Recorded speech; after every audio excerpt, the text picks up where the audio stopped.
दिसंबर की हल्की गुलाबी ठंड में रात के 12 बजे पुणे का चिंचवड रेलवे स्टेशन खाली हो चुका था, क्योंकि पुणे से मुंबई के बीच चलने वाली ट्रेन मुंबई पुणे एक्सप्रेस आज 3 घंटे लेट थी। सभी यात्री धीरे धीरे कर दूसरी ट्रेन या अन्य साधनों से निकल चुके थे, मगर जतिन अभी भी वहां खड़ा ट्रेन का इंतजार कर रहा था। लगता है इस रेलवे स्टेशन पर अब मैं अकेला ही बचा हूं, मगर अब दिन भर की भागदौड़ के बाद कहीं और जाने की हिम्मत नहीं है। जैसे ट्रेन आएगी उसी से मुंबई चला जाऊंगा। खुद से बातें करते हुए जतिन प्लेटफॉर्म पर इधर उधर देख रहा था। फुट ओवर ब्रिज की सीढ़ियों के नीचे कुछ भिखारी सो रहे थे।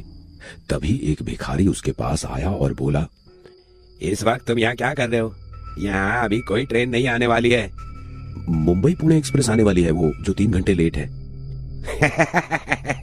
अच्छा, वो ट्रेन रात के वक्त उस ट्रेन में सफर करोगे? अपना ध्यान रखना, किसी अनजान से बात मत करना। उसकी रहस्यमयी बातें जतीन को कुछ अजीब लग रही थी। वो सम्मोहित सा उस भिखारी को देख रहा था। उसे होश ही नहीं था कि ट्रेन आ चुकी थी। वो उससे कुछ बोल पाता उसके पहले ही ट्रेन चलने का सिग्नल हो गया। हॉर्न देती हुई ट्रेन ने गति पकड़ ली थी। जतिन उस स्टेशन से ट्रेन में चढ़ने वाला अकेला यात्री था और उसकी आंखों के आगे वो ट्रेन निकल जाती उससे पहले ही ट्रेन के आखिरी कोच में जैसे तैसे वो चढ़ गया।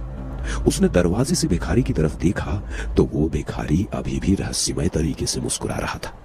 अचानक हुई इस भाग दौड़ से जतिन की सांस फूलने लगी थी।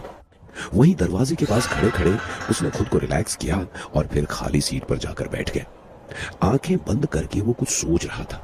खिड़की से बाहर की ठंडी हवा उसकी रूह को सुकून दे रही थी। तभी उसे एहसास हुआ कि कोई उसके करीब तेजी से सांसें ले रहा है। उसने आंखें खोलकर देखा तो उसके पास कोई नहीं था। यहां तक कि पूरा कंपार्टमेंट खाली था। पुणे मुंबई चलने वाली ट्रेन में कभी पैर रखने की भी जगह नहीं होती। उसका खाली कंपार्टमेंट जतीन के मन में बेचैनी पैदा कर रहा था।